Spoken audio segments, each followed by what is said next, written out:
007 First Light is sitting at an 88 on Metacritic. Every major outlet has called it the best Bond game since Goldeneye. But here's what nobody's really talking about. This is a $70 game in 2026.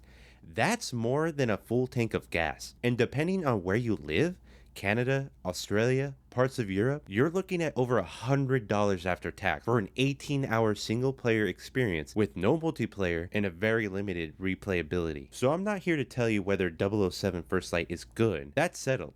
It is. I'm here to tell you whether it's worth your money. And after playing through all 17 chapters, doing every side objective, and sitting with the game for over 1 week, the answer is genuinely complicated. Let me break it all down. Let's start with the context, because this game almost didn't happen. And understanding where it came from is a key to understanding what it is. First Light is made by IO Interactive, the same studio behind the modern Hitman trilogy. If you played Hitman, you know these people understand three things better than almost anyone: level design, player freedom, and environmental storytelling. The DNA is all over First Light. But here's the thing, this is not Hitman in a tuxedo. It's a linear, story-driven experience, 17 chapters, roughly 18 hours, following a young James Bond in his late 20s, before he's earned the 007 designation. You're not Daniel Craig, you're not Sean Connery, you're Patrick Gibson, an Irish actor. Most people know him for the Netflix series Shadow and Bone, playing an unproven, cocky Royal Navy air crewman who stumbles into MI16 almost by accident. That's the framing, and it's the single most important thing to understand before you buy this game. Because if you go in expecting open-ended sandbox assassination missions,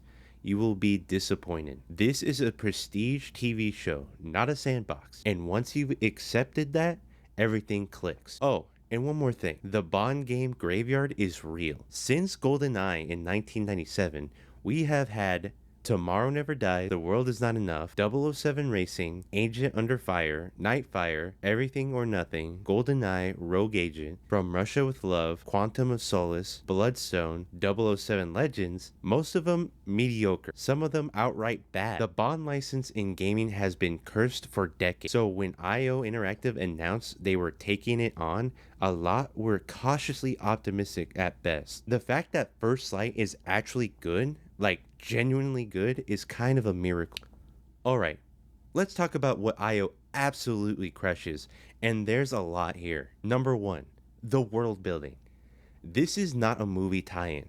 It's an original story with original M, an original Q, and an original Bond, all heavily inspired by Ian Fleming's novels rather than the film. And the attention to detail is obsessive in the way that reminds me of Rockstar at their best. There's a beat-up 2006 Aston Martin in MI16's militia training camp that's on screen for maybe 2 minutes total, and IO still weathered it out, dented the bumper, zip-tied the trim, like someone actually crashed this thing and then fixed it with whatever they had. The level of care is everywhere. The MI6 headquarters actually feels like a functioning intelligence agency, not just a lobby in M's office. There are analysts at desks, there are debriefing rooms, there's a gym. Bond's apartment in London is cramped and messy in a way that tells you everything about who he is before the game ever says a word. Takeout containers, a half-packed suitcase, a dog-eared copy of something he probably shouldn't be reading.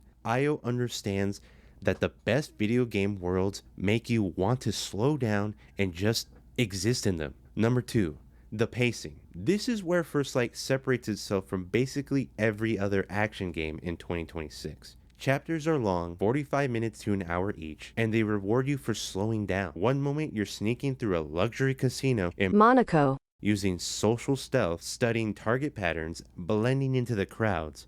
The next, you're in a full-blown chase sequence through the streets of Istanbul, and then the game will just stop. Let you walk around MI6 for 20 minutes, talk to Q, read some documents, grab a drink. This rhythm, tension, release, is something games have largely forgotten how to do. Everything in 2026 wants to be a dopamine fire hose. First Light trusts you have an attention span, and honestly, it's refreshing. Number 3, the writing and the performances. The script is sharp and it takes itself seriously without being self-serious. There are genuine stakes, but there's also the exact right moment of Bond one-liners. The Bond theme is used so sparingly that when it actually hits, usually at the end of the chapter when Bond does something genuinely cool, it feels earned, not cheap. And Patrick Gibson, I was skeptical. A 30-year-old Irish actor nobody associates with action roles, playing a young Bond. But he's genuinely great in this. His Bond starts as an overconfident idiot who thinks he's already the finished product. And the game spends 17 chapters systematically humbling him until he actually becomes the character we recognize. By the final act, you believe him. That arc, from cocky recruit to actual spy, is the spine of the entire experience. Number 4. The sound design and music. I need to call this out specifically because it's easy to overlook. The gun sounds are punchy, the silencers are actually sound like silencers. Footsteps change based on surface. Carpet, tile, gravel, metal grating, and the original score by the same composer who did Hitman is genuinely excellent. There's a sequence in chapter 12, no spoilers, where the music drops out entirely for about 90 seconds during a stealth infiltration, and when it comes back, it's just perfect. That kind of restraint is rare. Okay, let's talk about the thing that matters the most. How this game actually plays moment to moment, because all the world building in the world doesn't matter if the gameplay doesn't hold up. The good news is, it holds up. The interesting news, it's not quite what you expect. First Light splits its gameplay into roughly 3 buckets. Bucket 1 is social stealth, blending into crowds, wearing disguises, eavesdropping on conversations, slipping past guards without them ever knowing you were there.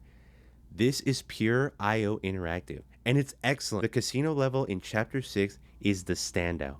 Think the best Hitman social infiltration missions, but with Bond's specific flavor. You're not just hiding, you're observing, manipulating, turning people against each other. You feel like a badass spy. Bucket 2 is combat stealth. Silenced pistol, takedowns from behind, gadget like the micro EMP in the dart pen. This is solid but not revolutionary. The takedown animations are brutal and fast. No 5-second cannon animations that break flow. You grab a guy and you neutralize him. The gunplay is weighty and deliberate. This isn't Call of Duty. You're not running and gunning. Firing unsuppressed weapons draws attention fast, and you're fragile. 3 or 4 shots and you're down. Bucket 3 is action set pieces. Car chases, explosions, collapsing buildings, the stuff Bond is famous for. These are the most linear parts of the game, and they're a mixed bag. When they work the Istanbul chase in Chapter 9, they're genuinely thrilling. When they don't, they could feel a bit on rails. But they're spaced out well enough that they never overstray their welcome. The key thing to understand is that First Light is not a sandbox. You have approach options within each encounter. Go loud, go quiet, use gadgets.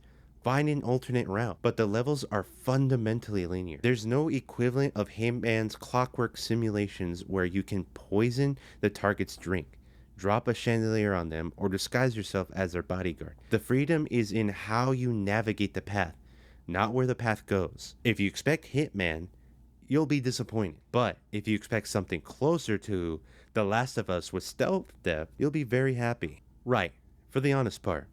Because I said this was an honest review, and there are things you absolutely need to know before you drop $70. First, the visuals. Look, in 2026, we're seeing games push Unreal Engine 5 with path tracing, nanite geometry, the works. First Light runs on IO's Glacier engine, the same tech that powered Hitman 3. And you can tell, some initiators feel flat. Facial animations outside of cutscenes are inconsistent. Sometimes great, sometimes stiff. There are moments where the game genuinely looks like it could have shipped on PS4. IO's art direction carries it hard. The environments feel alive even when the textures don't hold up. But if you're someone who needs games to look next gen, be prepared for the occasional last gen moment.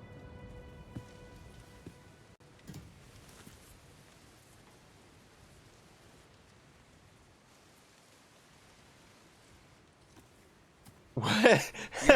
Second, the structure won't be for everyone. If you want consistent action and spectacle, this isn't it. Some chapters are slow, deliberately slow. Chapter 4 is basically a 45-minute of walking around MI6, talking to people and doing training exercises. I loved it. It builds the world. It develops the character. But I can absolutely see someone calling it boring and checking out. You need to be okay with the pacing that trusts you pay attention. Third, the price.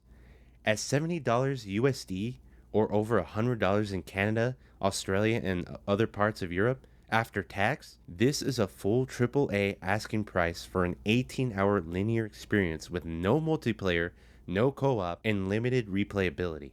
Once you've seen the story, the only reason to come back is to experience it again. There's no new game plus, no alternate ending, no meaningful branching path. If you're the type who needs 100 hours to justify a purchase, this is not your game. Fourth, some of the stealth mechanics feel less refined than Hitman. This is one of the stings for Hitman fans specifically. The social stealth is good, but not as deep. NPC behavior is less systemic, less reactive. You can't do the elaborate setups that make Hitman so replayable. It feels like IO deliberately pulled back on the complexity to keep the pacing tight, which makes sense for a narrative game. But it also means the gameplay ceiling is lower than what we know this studio is capable of. Fifth, and this is a small thing, but it bugged me. The UI, the objective markers, the gadget wheel, the mission complete screen, it all feels a bit generic. For a game this stylish, the interface shouldn't look like a Ubisoft game made from 2018. Not a deal breaker, but very noticeable. So here's where I land, and I'm gonna be really direct about this. If you're a James Bond fan, if Goldeneye means something to you, if you watch the films, if you've read the books, if you care about the character in the universe, buy it at full price. Don't wait for a sale. This is the Bond game you've been waiting for since 1997. It's not just good for a licensed game. It's genuinely an excellent single-player experience that understands Bond better than most of the films do. IO Interactive took this seriously, and you can feel it in every corner of the world they built. If you're a Hitman fan, adjust your expectations hard. This is not a sandbox. There's no planning phase, no clockwork AI routes, no elaborate multi-step assassinations. Think of it more as a really well-made Uncharted with a superior stealth mechanic. If you go in expecting Hitman, you'll be disappointed. If you go in expecting a great narrative action game from the studio that made Hitman, you'll be very satisfied. It's not pioneering a genre or redefining what's possible. What it is the first Bond game since 1997 that truly understands the character, captures him through world building, writing, atmosphere, and a story that actually cares about who James Bond is as a person. Different strengths, same result. You feel like James Bond, and no other Bond game in the last 28 years has achieved that. The comparison is fair. It's accurate, but understand what you're being promised. You're getting the best characterization in a game, not the most innovative Bond game ever made. Let me run through the quick hits for everyone who just wants the bullet point version before making a decision. Alright, so here are the pros. Best Bond story in years, IO Interactive's level design, 17 chapters, and roughly 18 hours of gameplay. Best performance from Patrick Gibson. The music is outstanding. The social stealth sections are genuinely good. Easter eggs, and no microtransactions, just a full complete game. And here are the cons. The slow pacing, the stealth depth doesn't match Hitman levels, the UI, and no new game plus. So, 007 First Light, is it worth it in 2026? If you're a Bond fan, yes, absolutely, buy it. This is a game you've been waiting for almost 3 decades for, and supporting it at full price tells publishers that single-player narrative games with this level of craft are worth investing in. If you're on the fence, wait for a $40 to $50 sale. You'll get the exact same experience, and the patient gamer play has never been wrong. If you're just curious about the hype, borrow it, rent it, gamefly it, whatever. Watch the opening 3 chapters. That'll tell you everything you'll need to know about whether First Light is for you. I give my final score an 8 out of 10. A confident, charismatic return for gaming's greatest spy. Not quite flawless, but absolutely the best Bond experience we've had in a generation. IO Interactive didn't just save the Bond license in gaming. They reminded us why it mattered in the first place. If you made it this far, genuinely, thank you. Drop a like if this helped you decide one way or the other. And I want to know in the comments, Are you playing 007 First Light at full price, or are you waiting for a sale? I'm actually really curious where people are leading on this. Subscribe for more honest reviews that actually answer the question, is it worth your money?